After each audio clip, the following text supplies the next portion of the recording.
छत्रपती संभाजीनगर येथे कायदा व सुव्यवस्थेला आव्हान देणाऱ्या गुंडांवर पुंडलिक नगर पोलिसांनी कठोर कारवाई केली आहे। 2 दिवसांपूर्वी हनुमाननगर परिसरात गावठी कट्टा हातात घेत हवेत गोठीबार करत आणि दहशत पसरवणाऱ्या टोठीच्या पोलिसांनी अवघ्या 48 तासांत शोध लावला। या प्रकरणातील मुख्य आरोपी पवन दिवेकर आणि त्याच्या साथीदारांनी सामाजिक माध्यमावर शस्त्रांचे प्रदर्शन करत स्वतःची दहशत निर्माण करण्याचा प्रयत्न केला होता। मात्र पोलिसांनी तातडीने कारवाई करत सर्व आरोपींना अटक केली। ज्या चौकात या गुंडांनी दहशत माजवली होती त्याच ठिकाणी त्यांना हातकड्या लावून सार्वजनिकरित्या फिरवण्यात आले। यावेळी पोलिसांनी नागरिकांनी महत्त्वाचे आवाहन केले। त्या इथे आरोपी आणले तर कशासाठी आणले?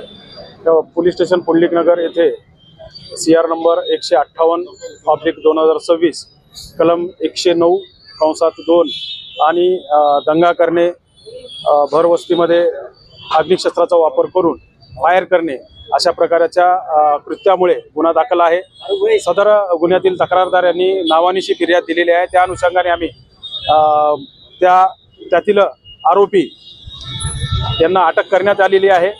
सदर घटना गुन्ह्याच्या तपासाच्या अनुषंगाने सदर गुन्ह्याचे IO श्री API कराळे आणि त्यानंतर त्याच्यासोबतच घडलेल्या दुसऱ्या गुन्ह्याचे IO PSI भालेराव यांच्यासह येऊन आम्ही सदर ठिकाणी जे गुन्हा झालेला आहे तो गुन्हा करण्यासाठी त्यांनी कुठून आलेले आहेत, त्यांच्यासोबत कोण कोण कुठून पुढे आले आणि त्या गुन्ह्यातील घटनास्थळ जे आहे त्या ठिकाणी त्या प्रत्येकाचा काय रोल होता आणि त्याने फायर कोणत्या ठिकाणून केलेला आहे त्याबद्दलचा तपास करण्यासाठी आम्ही या ठिकाणी आलेलो आहोत।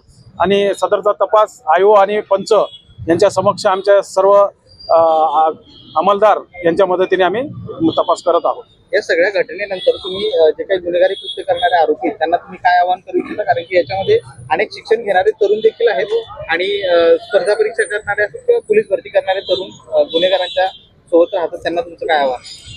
सर्व जे गुन्हेगारी प्रवृत्तीचे आहेत त्यांना योग्य तो शासन कायद्याप्रमाणे होतेच, पण जे शाळकरी मुलं आहेत, जे कॉलेजला जातात, जे व्यावसायिक शिक्षण घेतात, जे छोटे मोठे दुकान चालवतात, दुकानदार आहेत, पानटपरीवाले आहेत, त्या सर्व व्यवसाय करणाऱ्या मुलांना, शिक्षण घेणाऱ्या नवयुवकांना यांना कुठल्याही भाईगिरी, टॉनगिरी, कुठली कंपनी हे छाटूरमाटूर लोकांच्या नादी लागू नका।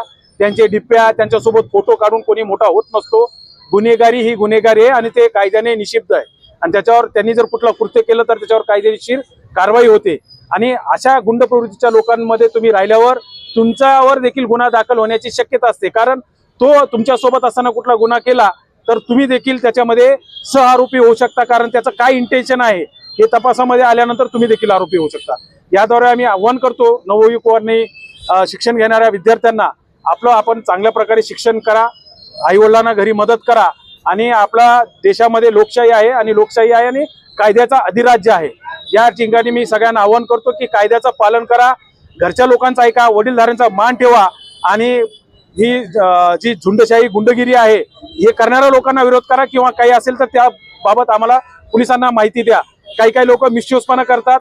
हे अशा स्वातंत्र्य सेनानी झालेले आहेत आणि देशाच्या वर जेव्हा संकट येतं तेव्हा देशासाठी जीव देणारे, प्राण देणारे खूप मोठे अधिकारी आहेत, जे सैन्यात असतील, पोलीस खात्यात असतील, तुम्ही त्यांना फॉलो करा। एखादा समाजसुधारक असेल, कोणी काही